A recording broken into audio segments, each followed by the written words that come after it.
bir xil uchli printer, lekin 3 xil plastik. Qaysi biri yaxshiroq? Pla, ABS yoki PETG?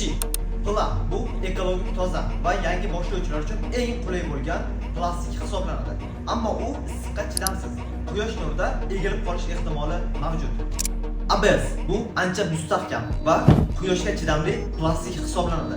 Ammo ABS vaqtlar o'tishi bilan yoriqlar paydo bo'lish ehtimoli mavjud va bu plastikni har qanday printerlar ham pechat qila olmaydi.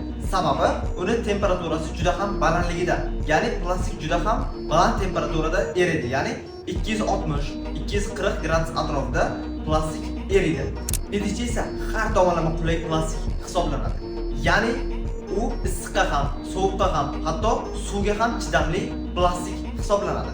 Bu plastikdan asosan tashqarida turadigan buyumlar yoki avtomobil detallarini pechat qilishimiz mumkin. Hozirda uchli printer sohasida eng keng tarqalgan plastik ham bu PETG plastiki hisoblanadi. Siz ko'proq qaysi plastikdan foydalanasiz? Fikringizni izohlarda yozib qoldiring.